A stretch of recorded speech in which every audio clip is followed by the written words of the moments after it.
everyone, IvyLeeGaming here, and today we're playing Honkai Star Rail. For today's video, we're going to talk about some very important beginner tips that you should be aware of. If you haven't done this already, well, go and do it now.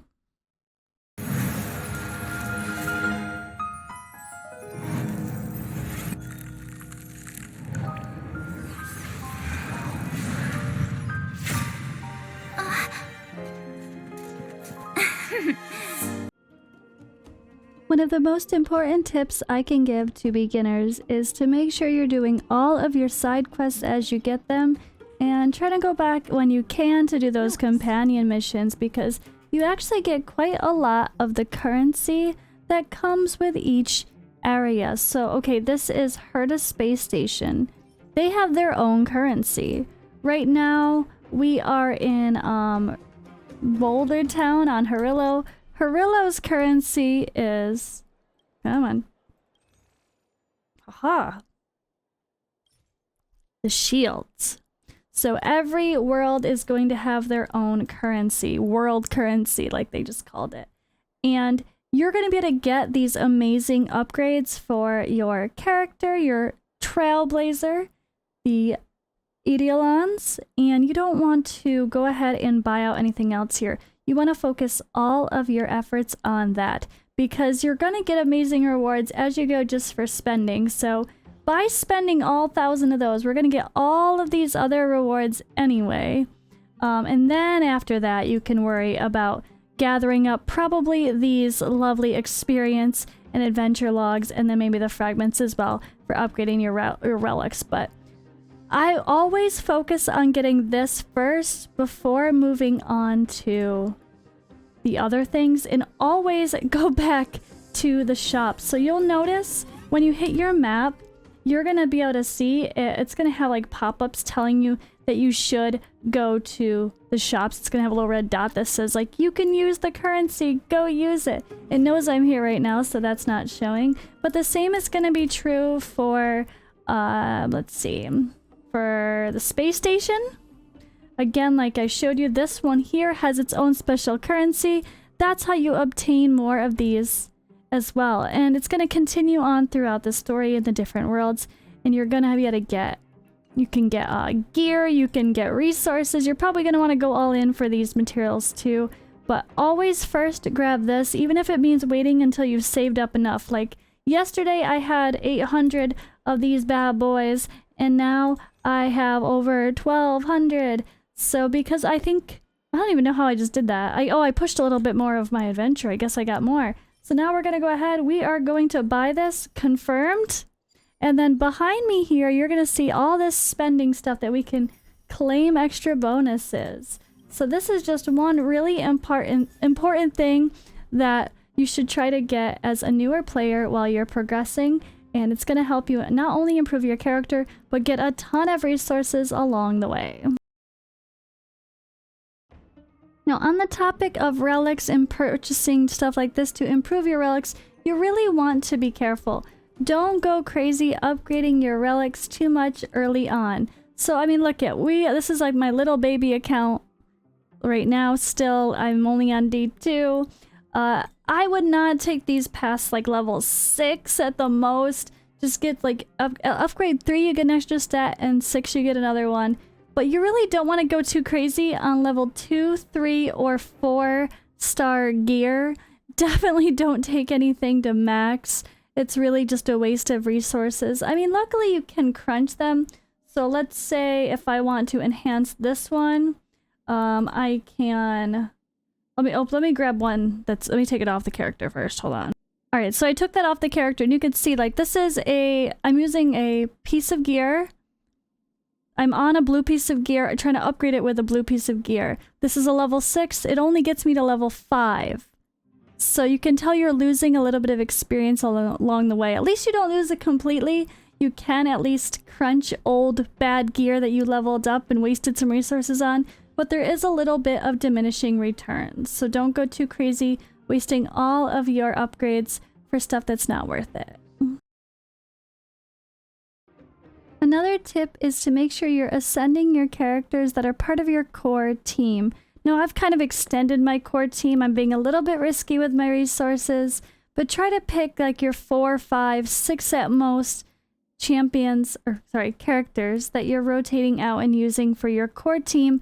Resources get very expensive, but you're going, when you want to ascend them, if you're kind of sitting on the fence, using someone a little bit here and there, but like everyone else is level 30, this guy's level 20, I do use him quite a bit, so I probably should get him up. You want to ascend, especially if you're going to be sitting on a bunch of these low-level resources, and let me show you why. Ascension to level 30, right? We get a summon, we get a summon. So you kind of want those. Yeah. So this is actually something I just wanted to point out, that as you get later on in the game, you're going to have a ton of those low-level resources, or you could specifically go quick farm for them.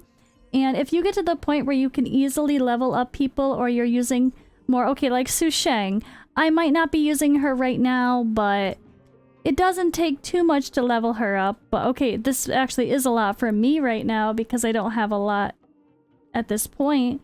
But if you get to the point where you're swimming in experience and it doesn't hurt you to do some low levels on some characters, you actually can take advantage of the little ascension rewards that come along the way, because I mean, summons, man, summons. I mean, that only happens here every other summon, so I just wanted to point out that if you're kind of close to leveling someone, and you're just waiting, especially if you're waiting to summon, if you're trying to hit that pity on a beginner banner, go ahead and look. I mean, you get one here at 20, you get one at 40, you get one at 60. So don't just do it for the sake of nothing, obviously, because it is expensive resource-wise. But if you have plenty of extras and you can get away with kind of flushing out your core team, you might as well get a few free summons along the way and take advantage of that level 20 bonus summon and get that guaranteed 5-star if you haven't already. Another really important beginner tip that I have to mention is the currency. So when you're here in the shop, store, when it comes to your Stellar Jade, don't buy these just for the sake of hitting pities. You're gonna get these through farming, and as you saw, I just showed an example of a free way to get some of these basic summons. And we're gonna get some through upgrading your Trailblazer level with the current program. So you don't ever want to use your Stellar Jade here. I mean, if you're a total Kraken, if you're a whale, and you're just blasting out tons and tons of Stellar Jade through purchasing, obviously if you're trying to roll a few up to hit some pity, okay, that's you. But try to save that for the sake of this currency. There's nowhere else to really spend it except if you decide to use it for farming and for stamina, but I don't know that it's really worth it in the end to go too crazy on that, especially early on.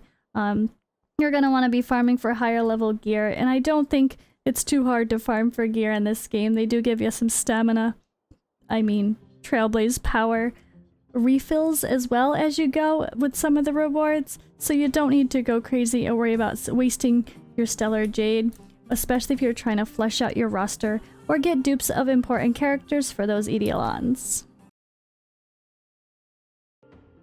My final tip for today's video is if you find yourself getting stuck at boss battles, don't forget we have consumables, guys. I'm not used to having this in a game, and I'm guilty of getting stuck at one of those super hard boss fights and where they're protecting a special precious chest of resources.